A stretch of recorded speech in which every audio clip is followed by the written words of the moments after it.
नमस्कार। सोयाबीन में कुछ जगह से फ़ोटो आ रहे हैं और पता लग रहा है कि इल्लियाँ अभी आ गई हैं और बाकी भी कुछ जगह रिंग कटर लगा हुआ है, गिडल बीटल या कई जगह सफ़ेद मक्खी की समस्या है। तो आज इस वीडियो में हम बात करेंगे कि सोयाबीन में किसान को कीड़ों की भी जानकारी है, इंसेक्टिसाइड की भी जानकारी है हल्की फुल्की, उसके बावजूद भी हर बार इन कीड़ों की वजह से नुकसान क्यों उठाता है, उसका क्या सॉल्यूशन है, आपको कौन सी दवाई खर्च करनी चाहिए कि सभी कीड़ों का कंट्रोल हो जाए या जिसकी इल्लियाँ हैं वो इल्लियों का प्रभावी कंट्रोल हो जाए। किसान भाइयों, सोयाबीन में जब 20 दिन क्रॉस जब सोयाबीन करती है उसके बाद में उसमें ज़्यादातर कीड़ों का अटैक स्टार्ट हो जाता है और लगभग 60 दिन तक ये मुश्किल हमारे सामने बनी रहती है। तो जिन किसान भाइयों के अभी खेत में इल्लियाँ लगी हुई हैं, चाहे वो हरी वाली इल्ली जो थोड़ा यूं लूप बना के चलती है, पत्तियों खाती है वो हो, या कुछ किसानों की तंबाकू की इल्ली देखने को मिल रही है जो नीचे से पत्ती को छलनी कर देती है, सफ़ेद एकदम पत्ती दिखती है नेट की तरह, फिर पूरा पौधा आपका की पत्ती का हरा भाग खत्म हो जाता है और नेट की तरह हो जाता है, फिर वो खेत में फैलती है तंबाकू की इल्ली, या फिर आपकी चाहे चने की इल्ली हो। तो यदि इन सिर्फ इल्लियों की ही आपकी दिक्कत है खेत के अंदर और कोई इंसेक्ट नहीं है, तो आप सिंपली प्रोफेनोफॉस या इमामेक्टिन बेंजोइट या आप फ्लूबेंडामाइड या आप नुवालुरोन प्लस एंडोक्साकार्ब या क्लोरेंट्रानिप्रोल का स्प्रे कर सकते हो। ये सभी दवाइयाँ आपकी इल्लियों के लिए प्रभावी हैं। अब इनमें से भी आप चयन करें, कंफ्यूज होगा कि कौन सी दवा का स्प्रे करें।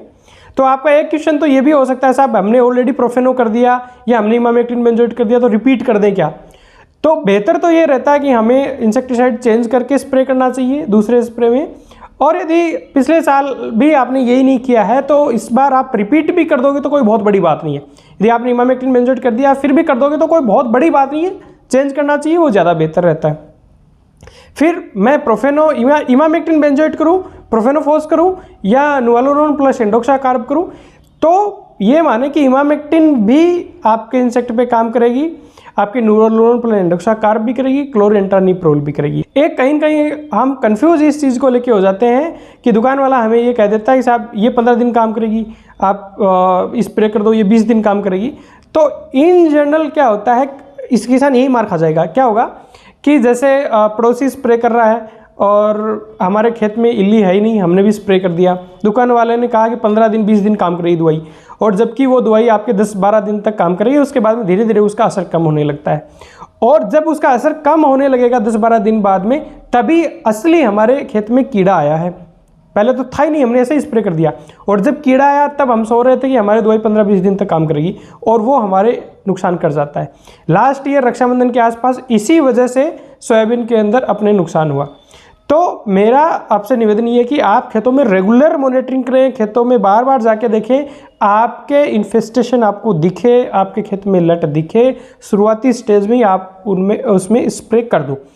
महंगा करें सस्ता करें, वो उस चीज़ पे निर्भर करेगा कि आपको आगे मतलब कितने दिन तक आपकी फसल खेत में रहनी है, आगे मौसम कैसा बना रहना है, तो उस हिसाब से आप इंसेक्टिसाइड का चयन करें। बाकी काम इंसेक्ट पे ये सब इंसेक्टिसाइड करेंगे। अब आपके एक परिस्थिति ये बन सकती है कि आपके खेत में कुछ इल्लियाँ भी हैं, रिंग कटर गिडल बीटल भी है, सफ़ेद मक्खी भी है, कहीं कहीं आपके तना मक्खी भी लग रही है, जैसे तने में छेद करती है वो तना मक्खी भी है।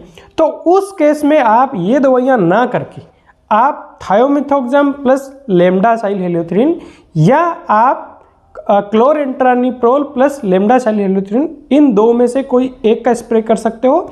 ये आपकी इल्लियों का भी ध्यान रख लेंगी, हल्की फुल्की इल्लियाँ होंगी वो, और जो आपका गिडल बीटल है, आपकी स्टेम फ्लाई है, आपकी वाइट फ्लाई है, उनका भी ध्यान रखने के लिए ये दोनों इंसेक्टिसाइड समर्थ हैं।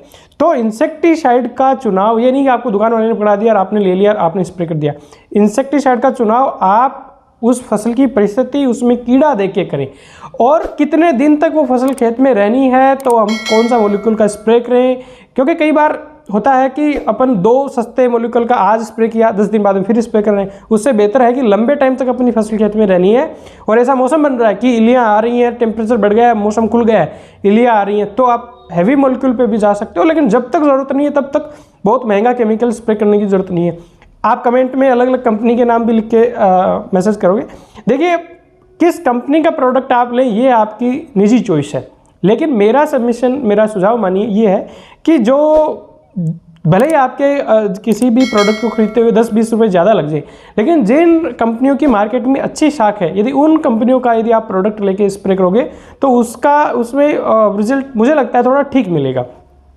एक बात और, ये जो बात है कि ये इंसेक्टिसाइड स्प्रे कर दूँ, कितने दिन तक इसका रिजल्ट रहेगा, ये बात इतनी सिंपल नहीं है इसका जवाब। इस पे हम कभी और दिन डिटेल में बात करेंगे कि कौन से इंसेक्टिसाइड कितने दिन तक काम करती है। उम्मीद करता हूँ आपको जानकारी ठीक लगी होगी। यदि आपको जानकारी ठीक लगी और मेरा प्रयास आपको सार्थक लगता है तो प्लीज़ मेरा चैनल आप सब्सक्राइब कर सकते हो, ताकि थोड़ी एनर्जी मिले और मैं आपके लिए और एनर्जी से वीडियो बना पाऊँ।